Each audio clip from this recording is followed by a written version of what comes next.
Hi, my name is Sergeant Joshua Magdaleno. I'm a sergeant with the Elk Grove Police Department. If you're not familiar with Elk Grove Police Department, it is in Northern California in Sacramento County. Today's topic that I'd like to discuss is organizational leadership. To give yourself a little bit of history about myself, I've been in law enforcement for over 23 years. And throughout that amount of time, most of my time has been spent in either patrol or some type of specialty unit.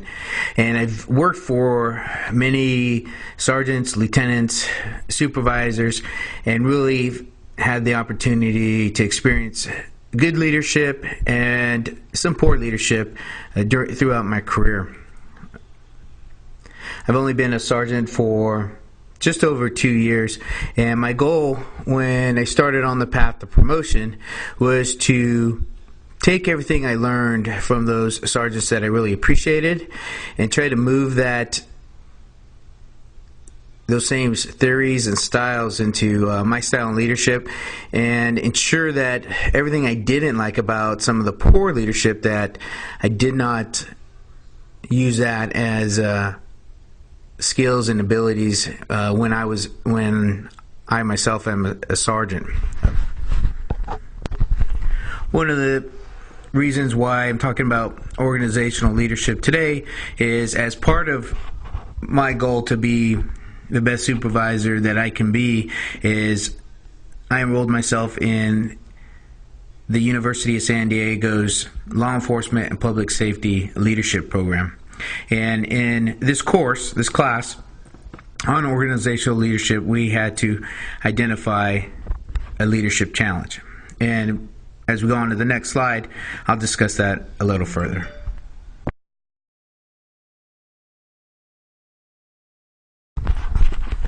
The leadership challenge that I developed was based upon my experience before I got promoted in patrol as a canine officer or field training officer, and then my time as a investigator in the detective bureau. What I noticed is that when I was in patrol, there were several complaints about detectives and detectives wanting us as patrol officers to do extra work this way, or complaints that detectives needed assistance transporting, but there was a lot of us versus them. When I successfully tested and was assigned to detectives, it was very similar. The detectives that had been in the bureau for a long time were complaining about patrol officers' reports and their lack of thoroughness and maybe a lack of easy follow-up. That could have saved hours or even a day or two on times if a warrant needed to be signed because something wasn't done at the time of the call. But it was the same mentality of us versus them in patrol. And when I went to investigations, I'd been patrol for many years, and I probably learned just as much in 3 years of investigations that I did when I was in patrol. And I realized that a lot of the us versus them is based upon maybe patrol officers just not knowing, and vice versa, detectives not passing information along to help share that information. But as I promoted, I realized that a lot of the mentality or thought process between officers was the same of the patrol supervisors and the detective supervisors assigned to each of those units. So my leadership challenge was, how do we get the leaders, because I think if we can get the leaders of our department to work together better, to figure out a way to improve the relationships between each other, that as role models, that will bleed down into the line staff and those that work underneath each supervisor, and improve that relationship. So there's not so much of a us versus them, but maybe a more of, how can I help detectives so their job is a little bit easier, and detectives maybe thinking about, what can I help patrol officers learn, or even patrol supervisors learn, so that it makes all of our jobs easier on both ends of the spectrum.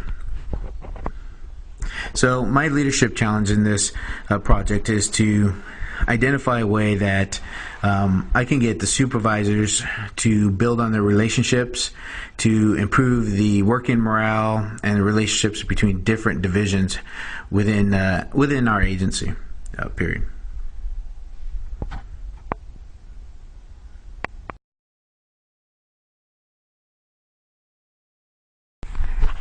How can supervisors lead if they don't understand leadership? The focus on this particular slide is on how can we improve the knowledge or skills and abilities of our supervisors in the area of leadership.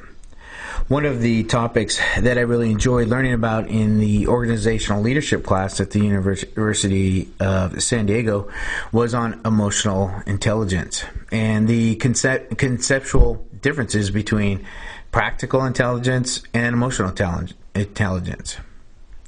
While I understand the benefits of practical intelligence and the need for it, emotional intelligence contains several traits, skills, and abilities to be an effective leader. Developing emotional intelligence of the leaders in my organization would improve the leadership skills, traits, characteristics needed to really improve the collaboration between the supervisors to work together. If you can refer to Robert Sternberg from Tufts University, he proposed the WICS model of leadership, and that's WICS. Wisdom, intelligence, creativity, synthesized is a model in which states a person needs these three components working together to be a highly effective leader. The benefit of the WICS model of leadership is that it's flexible and doesn't require an individual to be a quote-unquote born leader. Leaders with emotional intelligence are in control of their emotions, feel empathy towards others, and can develop productive and positive interpersonal relationships.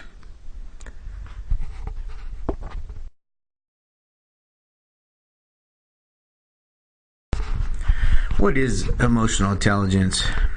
Emotional intelligence is a combination of many abilities.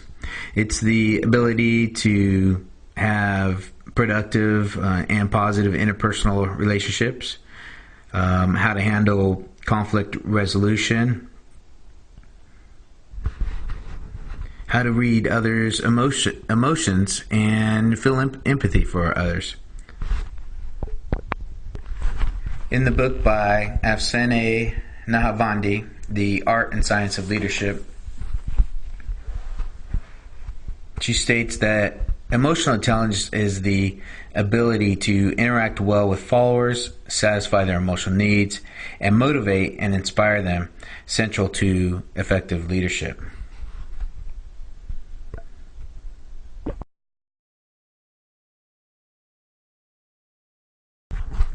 Practical intelligence versus emotional intelligence. In 1990, Peter Salovey and John Mayer coined the term emotional intelligence, or EI, or EQ for emotional quotient, to describe the ability to access and use emotions to promote growth. Practical intelligence is generally described in cognitive terms of mental and cognitive abilities, or how I like to call it, very book smart. Emotional intelligence, on the other hand, is the ability to relate interpersonally with other people and to kind of have a better understanding of yourself and others to build a stronger relationship.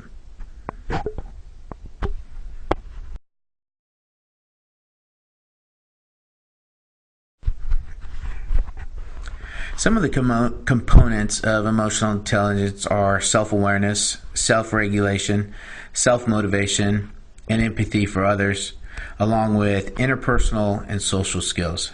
These are all skills that, as supervisors, we should work to develop to really improve our ability to work with other supervisors, to be aware of what we're doing, control how we're making decisions, again, to be motivated and have empathy for other supervisors and learn how to make those relationships with supervisors in other divisions, no matter where you work, so that it sets an example for your agency and for those officers that are working the front line.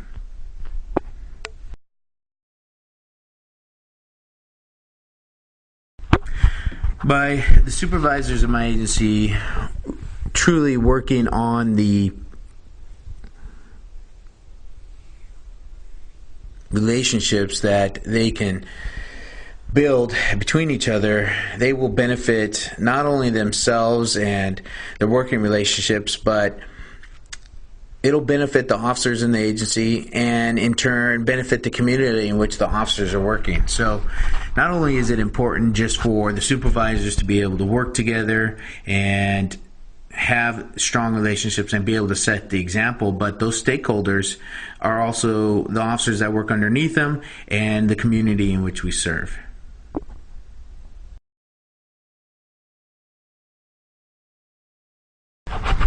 One of the first steps to making this change between the us versus them to as one agency working well together to benefit each other and benefit the community is to be able to identify the biases that we all have to improve our leadership skills and ability. We all, whether we recognize it or not, we all are biased in one way or another, and the important part is not to deny that we have any biases, but to understand what those biases are and how they affect each other. Once we understand those as leaders, we can recognize what we need to do to try to improve them. One website that I really found interesting as an opportunity to help recognize that we do have biases is called Project Implicit. It was created by Harvard University, and if you go to implicit.harvard.edu, you can find out more information about it, and I recommend that you kind of go to that website and take some of the bias tests that are provided free of charge to recognize that we all do have some type of biases. Importantly, we would have to recognize the biases that affect us as leaders about each other that may hinder or cause us not to be successful in learning how to work together and improve our relationships.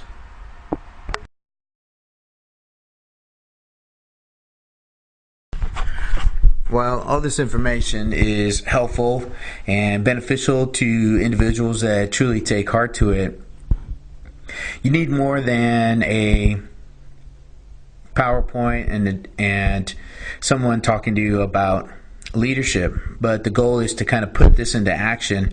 And some of the ideas that I have come up with to put this leadership challenge into action so that we can work together is to coordinate monthly meetings just between the supervisors.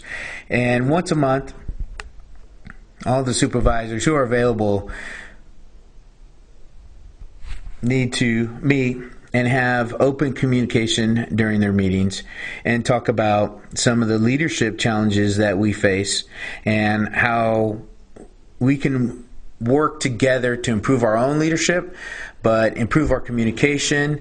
And part of this will also entail each month some type of leadership training so that each of our supervisors maybe gain a little bit of knowledge. And it's not something that's going to happen overnight or maybe in a couple months, but if this is something that is part of a regular training, we can start working on this leadership challenge of becoming one over time. And over time, changing morales and maybe even changing the way officers look at supervisors, the way supervisors treat each other, and really changing the culture of our department.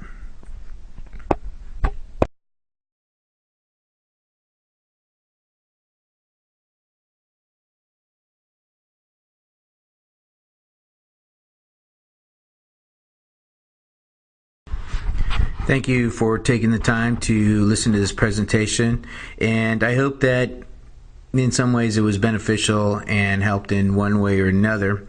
Please feel free to contact me at my email address below, or if you'd like to find out more information, you can go to my website at joshmagdaleno.com. Thank you very much, and have a good day.